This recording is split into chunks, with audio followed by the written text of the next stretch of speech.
Hey YouTube, welcome to Higher Math Solutions. This video tutorial will go over how to do indefinite integrals using use substitution. To be able to undo product, quotient, and chain rule, it's not a simple rule that you learn for antiderivatives, but instead you have to use what we call use substitution. It is a way of changing all of your variables to use, so that way it will fit one of the formulas that you know. You can use any variable that you want, but in mathematics we standardize the u, and so that's the one that's most commonly used. So let's just do some examples.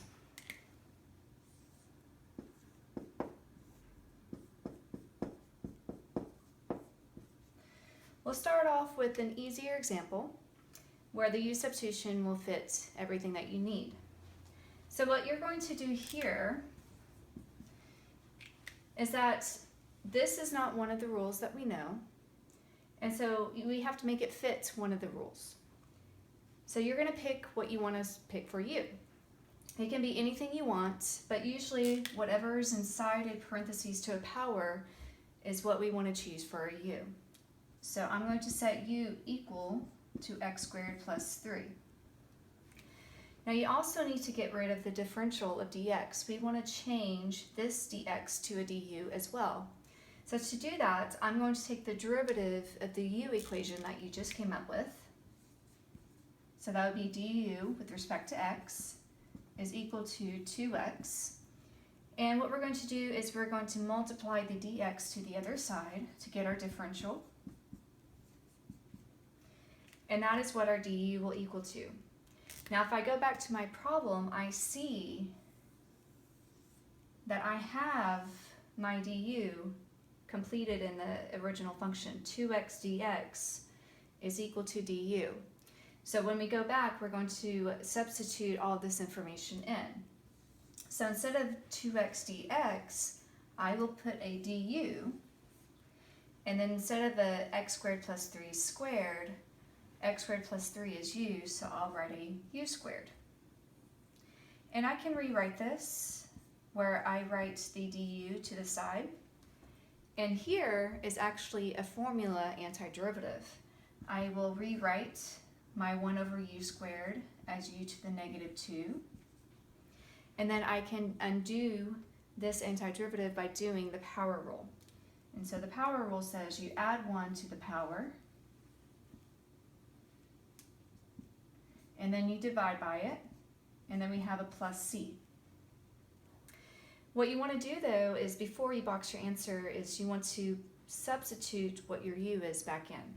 So the negative I'll bring out to the front, and I'll plug in what u is. And the last thing I'll do is I'll rewrite this negative 1 as a positive power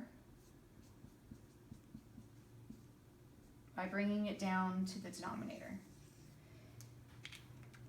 And this is the antiderivative of this. And to check your answer, you can always take the derivative of what you have received at the end to make sure that it ends up being what you have at the beginning. Let's do another example.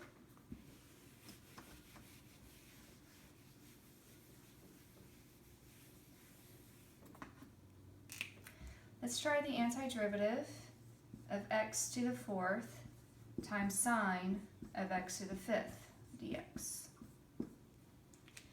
Now this example is a product type function, and we do not have an antiderivative formula for a product. And so what we need to do is change everything to use to try to get into one of the formulas that we do know.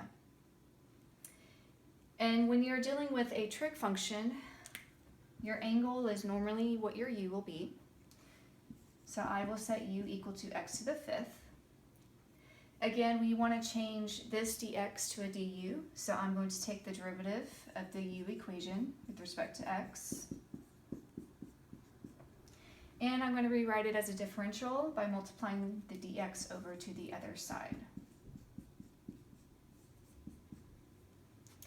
Now if I look at my original function, I do see a dx and an x to the 4th, but I do not see the 5. And so what I'm going to do is I'm going to divide the 5 over to make this side match exactly what I have in my original equation. So I'm going to replace x to the 4th dx not with just a du, but a 1/5 du. So I will have 1/4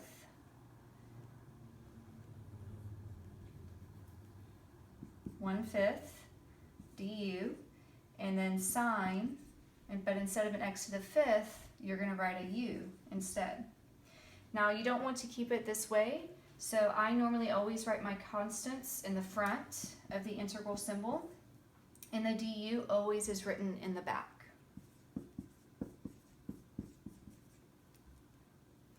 And this is your formula that you know. So the antiderivative of sine of u is negative cosine of u, and then add the plus c, and then go ahead and substitute u back in. So we have negative 1/5 cosine of x to the 5th plus c. Let's do one more example.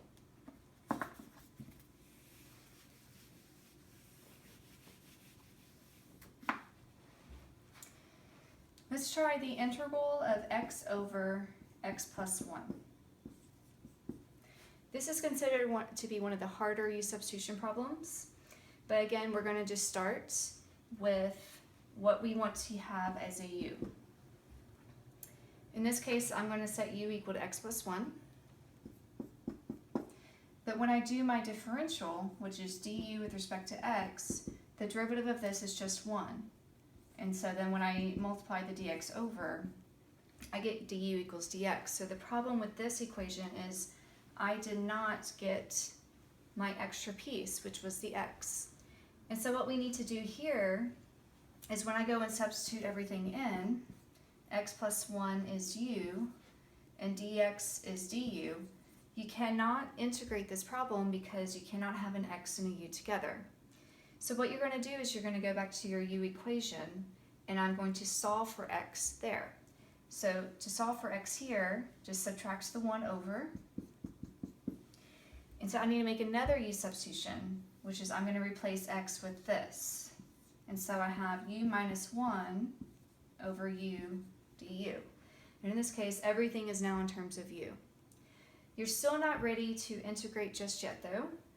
This is still a quotient form, which we do not have a formula for. So you will need to divide out your equation.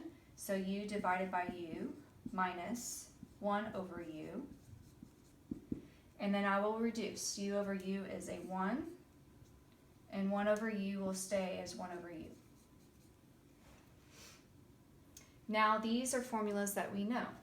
So I'm going to integrate what I have.